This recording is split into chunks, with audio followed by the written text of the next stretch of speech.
Indonesia perlu sadar bahwa kepentingan dunia saat ini sedang berada di Indo-Pasifik maupun Laut Cina Selatan. Sebagai pengingat, kawasan Laut Cina Selatan mengalami dinamika yang sangat kompleks antara ASEAN dan Cina. Cina mengklaim hampir keseluruhan wilayah itu berasaskan Nine Dash Line warisan nenek moyangnya. Cina mengklaim hampir 80% Laut Cina Selatan dengan asa Nine Dash Line yang membentang dari 1.500 km dari daratannya hingga zona ekonomi eksklusif Vietnam, Filipina, Malaysia, Brunei, dan Indonesia. Di sisi lain, kawasan ini begitu seksi karena dinilai sangat strategis sebagai jalur laut perdagangan dunia.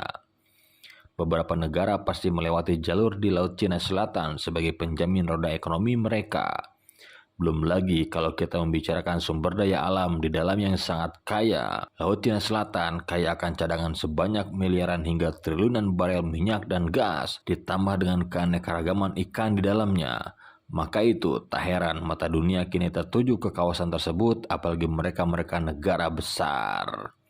Sudut pandang ini diperkuat oleh tulisan Lemhanas yang menyatakan bahwa ketegangan geopolitik negara-negara besar akan berpusat di Indo-Pasifik.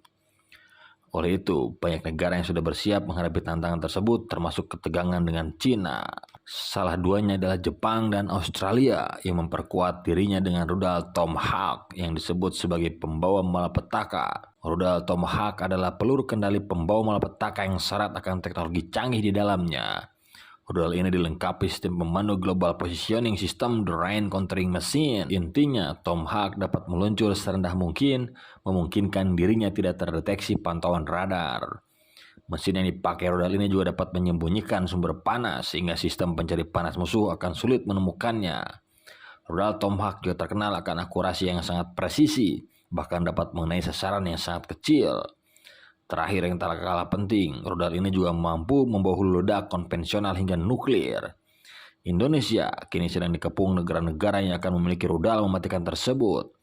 Pertama Jepang yang sudah mengumumkan pengadaan 400 unit rudal Tomahawk pada bulan Oktober 2023 lalu. Menteri Pertahanan Jepang akan membeli rudal jelajah Tomahawk lebih cepat dari perencanaan semula.